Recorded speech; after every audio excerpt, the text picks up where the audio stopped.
Good morning friends, నేను మీ సాయి మల్లేష్ని మాట్లాడుతున్నాను. ముందుగా మా ఛానల్ సబ్స్క్రైబ్ చేసి లైక్ చేసి షేర్ చేయండి. అదేవిధంగా ఈరోజు వార్తల్లోని ముఖ్యాంశాలు తెలుసుకుందాం. ఆంధ్రజ్యోతి దినపత్రిక, చంద్రబాబు శక్తివంతమైన ముఖ్యమంత్రి, టాప్ 10 నేతల్లో 5వ స్థానం ఇండియా టుడే కథనం. మొదటి 4 ర్యాంకుల్లో మోడీ, భాగవత్, షా, రాహుల్. బాబు తర్వాత నితీష్, యోగి, స్టాలిన్, మమతా, అఖిలేష్. రాజకీయ అనిశ్చిత స్థితి నుంచి ఉన్నత స్థాయికి ఫినిక్స్ పక్షిలా చంద్రబాబు పునర్జన్మ. హాలీవుడ్లో మాత్రమే ఇలాంటివి చూస్తామని కితాబు. టాప్ 10 నేతల్లో 5వ స్థానంలో ఇండియా టుడే కథనం. ఇండియా టుడే సర్వేలో ఈ విధంగా చంద్రబాబు శక్తివంతమైన ముఖ్యమంత్రిగా ఆయన పేరు వచ్చినట్టుగా చూసుకోవచ్చు. ఈ విధంగా మొదటి 4 స్థానాల్లో నరేంద్ర మోడీ, అమిత్ షా, భాగవత్, రాహుల్ గాంధీ కూడా ఉన్నట్టుగా చూసుకోవచ్చు. ఇది ఇండియా టుడే సర్వేలో భాగంగా వెల్లడైనట్టుగా చూసుకోవచ్చు. అనుమతి ఆపడానికి 2 రోజులుగా ఢిల్లీలో కేటీఆర్ ప్రయత్నాలు. ఆయనను విచారించేందుకు ఏసీబీ సిద్ధం. 15 రోజులుగా గవర్నర్ వద్ద ఫైల్ పెండింగ్. 17A కింద అనుమతి ఇచ్చి తీరాల్సిందే. కేటీఆర్ ఢిల్లీకి ఇప్పుడు గవర్నర్ను పిలిచారట. బయటపడనున్న బీఆర్ఎస్ బీజేపీ చీకటి బంధం. అందుకే మహారాష్ట్రలో కాంగ్రెస్ వ్యతిరేక ప్రచారం. సృజన్కు బీఆర్ఎస్ హయాంలోనే 1000 కోట్ల పనులు. 10 ఏళ్ల తర్వాత మారనున్న రాజకీయ సమీకరణాలు. టెస్ట్ ఫార్ములాలో కాంగ్రెస్ 2020 ఆడాలి. ప్రజల సమస్యలు నేరుగా తెలిసే యాప్ అవసరం. 10 ఏళ్ళు అధికారంలో ఉండి దాడులను సమర్థిస్తారా? నిందితులు ప్రోత్సహించిన వారిని శిక్షిస్తాం. ది ఇండియన్ ఎక్స్ప్రెస్ అడ్డా కార్యక్రమం మీడియాతో ముఖ్యమంత్రి రేవంత్ రెడ్డి. ఈ విధంగా ది ఇండియన్ ఎక్స్ప్రెస్ అడ్డా కార్యక్రమం మీడియా సమావేశంలో ముఖ్యమంత్రి రేవంత్ రెడ్డి మాట్లాడిగా చూసుకోవచ్చు. ఈ విధంగా 15 కేటీఆర్ విచారణ కోసం దర్యాప్తు దర్శనం గవర్నర్ దగ్గర 15 రోజుల నుంచి పెండింగ్లో ఉంది. ఆయన నుంచి అనుమతి రాలేదు అన్నట్టుగా చెప్పుకొస్తారు. ఈ విధంగా కేటీఆర్ ఢిల్లీలో అనుమతి నుంచి తప్పించుకోవడానికే, ఈ విధంగా విచారణ కోసం అనుమతి నుంచి తప్పించుకోవడానికే ఆయన ఢిల్లీలో చక్కర్లు తిరుగుతున్నాడు కేటీఆర్ అన్నట్టుగా చెప్పుకొస్తుంది. ఈ విధంగా కేటీఆర్ బీజేపీ చుట్టూ దీంతో బీఆర్ఎస్ బీజేపీ బంధం బయటపడుతుంది అన్నట్టుగా చెప్పుకొస్తారు. ఈ విధంగా ఇప్పుడు ఢిల్లీ కేటీఆర్ వెళ్ళిన తర్వాత అదేవిధంగా గవర్నర్ కూడా ఢిల్లీకి వెళ్ళినట్టుగా దీని ద్వారా బీఆర్ఎస్ బీజేపీ బంధం బయటపడుతుంది అన్నట్టుగా ముఖ్యమంత్రి రేవంత్ రెడ్డి తెలియజేసినట్టుగా చూసుకోవచ్చు. 17A కింద అనుమతి ఇచ్చి తీరాల్సిందే అన్నట్టుగా ఆయన కోరుతున్నట్టుగా చూసుకోవచ్చు విచారణ సంబంధించి. అందుకే మహారాష్ట్రలో కాంగ్రెస్ వ్యతిరేక ప్రచారం చేస్తుంది అన్నట్టుగా బీజేపీ నుంచి సంబంధించి అన్నట్టుగా చెప్పుకొస్తారు. సృజన్కు బీఆర్ఎస్ హయాంలోనే 1000 కోట్ల పనులు. 10 ఏళ్ల తర్వాత మారనున్న రాజకీయ సమీకరణాలు. టెస్ట్ ఫార్ములాలో కాంగ్రెస్ 2020 ఆడాలి. ప్రజల సమస్యలు నేరుగా తెలిసే యాప్ అవసరం. 10 ఏళ్ళు అధికారంలో ఉండి దాడులను సమర్థిస్తారా? నిందితులు ప్రోత్సహించిన వారిని శిక్షిస్తాం. ది ఇండియన్ ఎక్స్ప్రెస్లో సీఎం రేవంత్ రెడ్డి ఈ విధంగా మాట్లాడి చూసుకోవచ్చు. కేసీఆర్కు ఫైనాన్స్ చేశా. నేను ఎప్పుడు టీఆర్ఎస్లో పనిచేయలేదు, కానీ తెలంగాణ ఉద్యమ సమయంలో చాలామందితో పాటు నేను కూడా కేసీఆర్కు ఫైనాన్స్ చేశాను. అప్పట్లో విద్యార్థులు, పారిశ్రామికవేత్తలు ఉద్యమానికి మద్దతుగా నిలిచారు. దానిని కేసీఆర్ తన పెట్టుబడిగా మార్చుకున్నారు ముఖ్యమంత్రి రేవంత్ రెడ్డి. ఈ విధంగా ఉద్యమ సమయంలో ఎప్పుడు రాజకీయంగా నేను సాయం చేయలేదు ఆయనకు. అయితే ఉద్యమ సమయంలో అందరితో పాటుగా నేను ఫైనాన్స్ ఆర్థిక సాయం చేసినట్టుగా ఉద్యమానికి సంబంధించి ఆయన చెప్పుకొస్తారు. మాజీ మంత్రి కేటీఆర్ను విచారించేందుకు ఏసీబీ సిద్ధంగా ఉంది. 17A కింద గవర్నర్ అనుమతి కోరాం. ఈ నిబంధన కింద గవర్నర్ అనుమతి ఇచ్చి తీరాలి. కానీ 15 రోజులుగా గవర్నర్ వద్దే పెండింగ్లో ఉంది. 2 రోజుల కిందట కేటీఆర్ ఢిల్లీ వచ్చారు. ఇప్పుడు గవర్నర్ను ఢిల్లీకి పిలిపించారని తెలుస్తుంది అని ముఖ్యమంత్రి రేవంత్ రెడ్డి వెల్లడించారు. గవర్నర్ అనుమతి రాకుండా ఈరేస్ స్కామ్ నుంచి తప్పించుకునేందుకు కేటీఆర్ ఢిల్లీ వచ్చారని ఆరోపించారు. దాంతో బీజేపీ బీఆర్ఎస్ చీకటి బంధం బయటపడుతుందన్నారు. బీజేపీ అవినీతి పార్టీ అని, దానిని అంతం చేస్తామని కేటీఆర్ అన్నారని, మరి ఇప్పుడు వినతి పత్రాలు పట్టుకొని ఆ పార్టీ నేతలను ఎలా కలుస్తున్నారని ప్రశ్నించారు. ఢిల్లీలో సోమవారం జరిగిన ది ఇండియన్ ఎక్స్ప్రెస్ అడ్డా కార్యక్రమంలోనూ అక్కడే మీడియాతోనూ రేవంత్ రెడ్డి మాట్లాడారు. అధికారంలో ఉన్నప్పుడు కేటీఆర్ చేసిన అవినీతిపై విచారణ మొదలైందని, దానికి జవాబు చెప్పకుండా ఎదురుదాడి చేయాలని అనుకుంటున్నారని విమర్శించారు. తెలంగాణ, ఏపీలో ఏ రెడ్డి అయినా నాకు దూరం బంధువు అవుతాడు. సృజన్ రెడ్డి బీఆర్ఎస్ మాజీ ఎమ్మెల్యే ఉపేందర్ రెడ్డి అల్లుడే. సృజన్ రెడ్డికి బీఆర్ఎస్ ప్రభుత్వం 1000 కోట్ల రూపాయల ప్రాజెక్టులు. ఇలాగా సృజన్ రెడ్డి బీఆర్ఎస్ మాజీ ఎమ్మెల్యే ఉపేందర్ రెడ్డి అల్లుడేనంట. సృజన్ రెడ్డికి బీఆర్ఎస్ ప్రభుత్వం 1000 కోట్ల రూపాయల ప్రాజెక్టులు అప్పగించింది అన్నట్టుగా ఆరోపణలు, అక్రమాలు జరిగాయి అన్నట్టుగా ఆయన చెప్పుకొస్తారు సీఎం రేవంత్ రెడ్డి. ఈ విధంగా బీఆర్ఎస్ నాయకుడు కేటీఆర్ ఈ విధంగా కేసు నుంచి తప్పించుకోవడానికి విచారణ నుంచి అనుమతి రాకుండా చేయడానికి బీజేపీ వాళ్ళ చుట్టూ తిరుగుతున్నారు ఢిల్లీలో అన్నట్టుగా చెప్పుకొస్తారు. ఈ విధంగా గవర్నర్ అనుమతి కోసం మేము 17A కింద విచారణ జరిపి తీరాల్సిందే అన్నట్టుగా మేము గవర్నర్ అనుమతి కోసం వెయిట్ చేస్తున్నాం. ఇప్పుడు 15 రోజులుగా పెండింగ్లో ఉంది. ఇప్పుడు అదేవిధంగా కేటీఆర్ వెళ్ళిన తర్వాత ఇప్పుడు గవర్నర్ కూడా వెళ్ళే అవకాశం ఉన్నదని తెలుస్తుంది ఢిల్లీకి. ఈ విధంగా దీంతో బీఆర్ఎస్ బీజేపీ బంధం బయటపడుతుంది అన్నట్టుగా చెప్పుకొస్తారు సీఎం రేవంత్ రెడ్డి. రేవంత్ పొంగులేటి పదవులు ఊడతాయి, అమృత్ టెండర్లలో అవినీతిపై కేంద్రం చర్యలేవి, ఈ ఫిర్యాదు తొలి ఎపిసోడే, త్వరలో స్కామ్లపై సీరియల్స్, పొంగులేటి అదాన్ని కాళ్ళు పట్టుకున్నది నిజం కాదా? విధంగా ఈ ఫిర్యాదు తొలి ఎపిసోడే, త్వరలో స్కామ్లపై సీరియల్స్, పొంగులేటి అదాని కాళ్ళు పట్టుకున్నది నిజం కాదా? ఆర్ఆర్ ట్యాక్స్పై ప్రధాని మోడీ మౌనం ఎందుకు? ఏ విచారణకైనా నేను సిద్ధం, ఏం చేస్తారో చేసుకోండి. కలెక్టర్పై దాడి జరగడం ఎప్పుడైనా చూశామా? కేటీఆర్ అల్లుడి కోసం ప్రజల భూముల్ని లాక్కుంటారా అని ట్వీట్. విధంగా రేవంత్ పొంగులేటి పదవులు ఉడతాయి, పొంగులేటి అదాన్ని కాళ్ళు పట్టుకునేది నిజం కాదా? ఈ ఫిర్యాదు తొలి ఎపిసోడే, త్వరలో స్కామ్లపై సీరియల్స్, అమృత్ టెండర్లలో అవినీతిపై కేంద్రం చర్యలేవి. విధంగా అమృత్ టెండర్లలో అవినీతిపై కేంద్రం చర్యలేవే అన్నట్టుగా ఆయన చెప్పుకొస్తారు. ఈ విధంగా అమృత్ టెండర్లకు భారీగా ఇప్పుడు టెండర్లు అక్రమాలు జరుగుతున్నాయి అన్నట్టుగా కేటీఆర్ ఆరోపిస్తున్నట్టుగా చూసుకోవచ్చు. సీఎం రేవంత్ రెడ్డి అదేవిధంగా పొంగులేటి శ్రీనివాసరెడ్డి మంత్రి పదవులు పోతాయి అన్నట్టుగా చెప్పుకొస్తారు కేటీఆర్.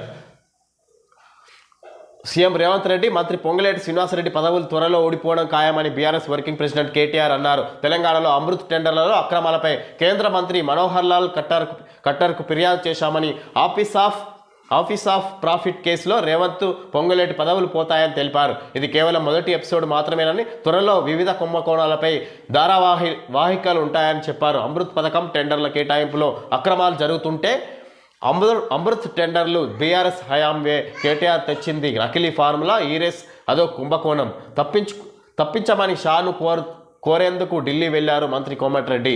మహారాష్ట్ర ఎన్నికలకు సీఎం డబ్బు మూటలు, ఎన్నికల్లో అబద్ధపు ప్రచారం, రాష్ట్రంలో వడ్ల లోడెత్తడం లేదు, మాజీ మంత్రి హరీష్ రావు ధ్వజం. ఈ విధంగా కేటీఆర్ అమృత్ టెండర్లలో భారీ అక్రమాలు జరిగినాయి అన్నట్టుగా మనోహర్ లాల్ కేంద్ర పట్టణ శాఖ మంత్రి మనోహర్ లాల్ ఖట్టర్ను కలిసి వినతి పత్రం అందజేసినట్టుగా చూసుకోవచ్చు. చర్యలు తీసుకోవాలి ప్రభుత్వంపై అన్నట్టుగా, కాంగ్రెస్ ప్రభుత్వంపై. ఈ విధంగా ఇక్కడ ఇది అమృత్ టెండర్లు అనేది ఇక్కడ బీఆర్ఎస్ హయాంలోనే జరిగినాయి. కేటీఆర్ దానికి బాధ్యుడు అన్నట్టుగా కోమటిరెడ్డి వెంకటరెడ్డి ఆరోపిస్తారు. ఈ విధంగా దీనికి సంబంధించి మహారాష్ట్ర ఎన్నికలకు సీఎం డబ్బు మూటలో, ఎన్నికల్లో అబద్ధపు ప్రచారాలు, విధంగా తెలంగాణ నుంచి ప్రభుత్వం నుంచి మహారాష్ట్రకు ప్రచారానికి డబ్బులు సీఎం తరలిస్తున్నాడు అన్నట్టుగా చెప్పుకొస్తారు. ఈ విధంగా ప్రచారంలో అబద్ధపు ప్రచారాలు చేస్తున్నారు మహారాష్ట్రలో అన్నట్టుగా హరీష్ రావు మాట్లాడుతున్నారు. గోల్కొండ కుతుబ్ షాహీ టూమ్స్కు రోప్వే, గోల్కొండ కుతుబ్ షాహీ టూమ్స్కు రోప్వే ఏర్పాటు చేస్తారంట. లగచర్లలో అర్ధరాత్రి అరెస్టులు, అదుపులోకి 55 మంది, 16 మందికి రిమాండ్. జనసంచారం లేని లగచర్ల గ్రామం, లగచర్ల మరో 2 గ్రామాలు నిర్మానుష్యం, ఇళ్లకు తాళాలు వేసి వెళ్లిపోయిన గ్రామస్తులు. కొడంగల్ నియోజకవర్గంలో ఇంటర్నెట్ బంద్, వికారాబాద్ జిల్లాలో రెవెన్యూ సిబ్బంది పెన్ డౌన్. రాజకీయ కుట్రకోణంపై పోలీసుల దృష్టి, డీజీపీకి ఉద్యోగుల జేఏసీ నేతల ఫిర్యాదు. లగచర్ల బాధ్యులను వదలం శ్రీధరబాబు, కలెక్టర్పై దాడి చేసినా ఊరుకోవాలా పొన్న ప్రభాకర్, విద్రోహ శక్తులారా ఖబర్దార్, వికారాబాద్ కలెక్టరేట్ వద్ద జేఏసీ నేతల ధర్నా. విధంగా అర్ధరాత్రి లగచర్లలో అరెస్టులు, ఈ విధంగా అదుపులోకి 55 మంది, 16 మందికి రిమాండ్. విధంగా ఇక్కడ కలెక్టర్పై దాడి జరిగిన నేపథ్యంలో విధంగా పోలీసులు అర్ధరాత్రి పూట ఇళ్లలోకి చొరబడి అరెస్ట్ చేసినట్టుగా చూసుకోవచ్చు.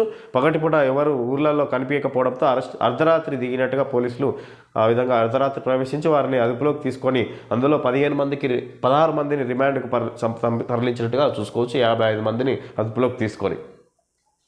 ఫార్మా ఇండస్ట్రియల్ కారిడార్ భూసేకరణ కోసం జరిగిన అభిప్రాయ సేకరణలో అధికారులపై దాడి అనంతరం లగచర్ల పరిసర గ్రామాల ప్రజలు భయంగా గడుపుతున్నారు. మంగళవారం లగచర్ల, రోటిబండ తండా, పులిచెర్లకుంట తండాలో నిర్మానుష్యం రాజ్యమేలింది. వికారాబాద్ జిల్లా కొడంగల్ నియోజకవర్గం పరిధిలోని దుద్యాల మండలం లగచర్ల గ్రామంలో ఫార్మా ఇండస్ట్రియల్ కారిడార్ క్లస్టర్ ఏర్పాటుకు భూసేకరణలో భాగంగా సోమవారం ప్రజాభిప్రాయం తెలుసుకునేందుకు వచ్చిన జిల్లా కలెక్టర్ ప్రతీక్ జైన్, అదనపు collector Lingaiah Nayak, Tandur sub collector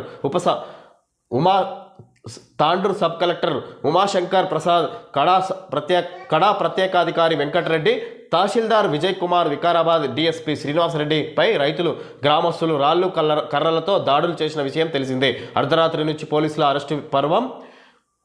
విధంగా ఇండస్ట్రియల్ కారిడార్ ఫార్మా గ్రామంలో, ఇక్కడ లగచర్ల గ్రామంలో ఫార్మా ఇండస్ట్రియల్ కారిడార్ను ఏర్పాటు చేయడానికి ఇది భూసేకరణ సంబంధించి ప్రజల నుంచి అభిప్రాయ సేకరణకు వచ్చిన కలెక్టర్ వివిధ రెవెన్యూ సిబ్బందిపై అక్కడి గ్రామస్తులు కర్రలతో రాళ్లతో దాడి చేసినట్టుగా చూసుకోవచ్చు. దీనికి సంబంధించి ప్రభుత్వం సీరియస్గా వ్యవహరిస్తున్నట్టుగా చూసుకోవచ్చు. ఈ విధంగా పగటిపూట ఊర్లన్నీ కాల్ చేసిన గ్రామస్తులు అర్ధరాత్రి ఇళ్లలోనే ఉంటారన్న దానితో ఇక్కడ అక్కడ విద్యుత్ నిలిపివేసి ఈ విధంగా వాళ్ళని అదుపులోకి తీసుకున్నట్టుగా చూసుకోవచ్చు రాష్ట్ర ప్రభుత్వం. విదేశాలకు తెలంగాణ బియ్యం దిగుమతుల మీద ఆధారపడే దేశాలకు సర్కార్ నజర్. ఇండోనేషియా, మలేషియా, ఫిలిప్పీన్స్కు ఎగుమతి. ఈ దేశాల నుంచి డిమాండ్ లేఖలు తెప్పించే కసరత్తు. కేంద్రం అనుమతితో కార్పొరేషన్ ద్వారా ఎగుమతి. విదేశాలకు తెలంగాణ బియ్యం దిగుమతుల మీద ఆధారపడే దేశాలపై సర్కార్ నజర్. అంటే ఏ దేశాలైతే ధాన్యం దిగుమతులు చేసుకుంటుందో ఆ దేశాలపై దృష్టి పెట్టినట్టుగా చూసుకోవచ్చు రాష్ట్ర ప్రభుత్వం. దీని ద్వారా ఆ దేశాలకు ఎవరైతే అధిక మొత్తంలో బియ్యం దిగుమతి చేసుకుంటుందో ఆ దేశాలను మీద దృష్టి పెట్టి ఆ దేశాలకు ఎగుమతులపై ఈ విధంగా ఇండోనేషియా ఈ దేశాల నుంచి డిమాండ్ లేఖలు తెప్పించే కసరత్తు. కేంద్రం అనుమతితో కార్పొరేషన్ ద్వారా ఎగుమతి. కేంద్రం అనుమతి తీసుకొని కార్పొరేషన్ ద్వారా ఎగుమతి చేసే అవకాశం ఉన్నట్టుగా చూసుకోవచ్చు. వాణిజ్యం ఆకాశాన్ని తాకేలా. కోకాపేటలో 50 అంతస్తుల కమర్షియల్ భవనం. దక్షిణ భారతదేశంలోనే ఇదే అతిపెద్దది. హెచ్ఎండిఏకు ప్రముఖ నిర్మాణ సంస్థ దరఖాస్తు. హెచ్ఎండిఏకు ప్రముఖ నిర్మాణ సంస్థ దరఖాస్తు చేసుకుంది. 50 అంతస్తులతోటి కోకాపేటలో భవనం నిర్మించడానికి, కమర్షియల్ భవనం నిర్మించడానికి దక్షిణ భారతదేశంలో ఇదే అతిపెద్దది అన్నట్టుగా చెప్పుకొస్తారు. వాణిజ్యం ఆకాశాన్ని తాకేలా భవనం నిర్మాణం ఏర్పాటు చేస్తున్నారంటే 50 అంతస్తులతోటి ఇది మొదటి భవనం అన్నట్టుగా చెప్పుకొస్తారు. సీతారామ అంచనా 19,800 కోట్లకు పెంపు. సవరణకు వీలుగా కొత్తగూడెం సిఈ ప్రతిపాదనలు. సీతారామ ఎత్తిపోతల ప్రాజెక్టు అంచనా వ్యయాన్ని సవరించాలని 19,800 కోట్లకు పెంచాలని కొత్తగూడెం చీఫ్ ఇంజనీర్ సిఈ ప్రభుత్వానికి ప్రతిపాదనలు పంపించారు. 2016 ఫిబ్రవరి 18న 7,926.14 కోట్ల అంచనా వ్యయంతో ఈ ప్రాజెక్టును గత ప్రభుత్వం పరిపాలన అనుమతినివ్వగా 2018 ఆగస్టు 2న 13,057 కోట్లకు సవరించారు. తాజాగా అంచనా వ్యయాన్ని 19,800 కోట్లకు పెంచాలని కోరుతూ ప్రతిపాదనలు సమర్పించారు. 3,28,853 ఎకరాల కొత్త విధంగా సీతారామ అంచనా 19,800 కోట్లకు పెంపు. సవరణకు వీలుగా కొత్తగూడెం సిఈ ప్రతిపాదనలు. ఇంతకు ముందుకు దీన్ని 2016 ఫిబ్రవరి 18న 7,926.14 కోట్ల అంచనా వ్యయంతో ఈ ప్రాజెక్టును గత ప్రభుత్వం పరిపాలన అనుమతినివ్వగా 2018 ఆగస్టు 2న 13,057 కోట్లకు సవరించారు. తాజాగా అంచనా వ్యయాన్ని 19,800 కోట్లకు పెంచాలని కోరుతూ ప్రతిపాదనలు సమర్పించారు. 3,28,853 ఎకరాల కొత్త భూమిని కూడా సేకరిస్తున్నట్టు ఈ ప్రాజెక్టుకు ఇక్కడ సవరణలు చేసింది ఈ సిఈ ప్రతిపాదనలు. కొత్తగూడెం సిఈ ప్రతిపాదనలు సవరణకు వీలుగా చేసినట్టుగా చూసుకోవచ్చు. ఇంతకుముందుకు 7,926 కోట్లు ఉంటే అంచనా వ్యయం దాన్ని 13,000కు చేసింది గత ప్రభుత్వం. అయితే ఇప్పుడు ప్రస్తుతం దాన్ని 13,000గా ఉన్నదాన్ని 19,800 కోట్లకు పెంచినట్టుగా చూసుకోవచ్చు. ఈ విధంగా దానికి సంబంధించి 3,28,853 ఎకరాల భూమిని కూడా సేకరిస్తున్నట్టు చూసుకోవచ్చు సీతారామ ప్రాజెక్టుకు సంబంధించి. 5.29 లక్షల కోట్లు ఫట్. భారీగా పడిపోయిన స్టాక్ మార్కెట్లు. సెన్సెక్స్ 821 పాయింట్ల పతనం. ఈ విధంగా స్టాక్ మార్కెట్లు భారీగా పడిపోయినాయని చెప్పుకోవచ్చు. సెన్సెక్స్ 821 పాయింట్లు పతనం అంట. 5.29 లక్షల కోట్లు ఫట్టు. మళ్ళీ ధరల మంట. అక్టోబర్లో 6% దాటిన ద్రవ్యోల్బణం 14 నెలల గరిష్ట స్థాయి. మళ్ళీ ధరల మంట. ఈ విధంగా ధరలు పెరుగుతున్నాయి. అక్టోబర్లో 6% దాటిన ద్రవ్యోల్బణం 14 నెలల గరిష్ట స్థాయిలో ధరలు పెరిగినట్టుగా చెప్పుకొస్తారు. ఈ విధంగా అక్టోబర్లో 6% దాటిన ద్రవ్యోల్బణం అని మనం చూసుకోవచ్చు. మీ జీవితకాల గ్యారంటీడ్ నెలవారీ ఆదాయాన్ని ఇప్పుడే ప్రణాళిక చేసుకోండి పెరిగిన మా యాన్యుటీ రేట్లతో. కనీసం 1 సంవత్సరం డిఫరెంట్ వ్యవధి తర్వాత యాన్యుటీ ప్రారంభమవుతుంది.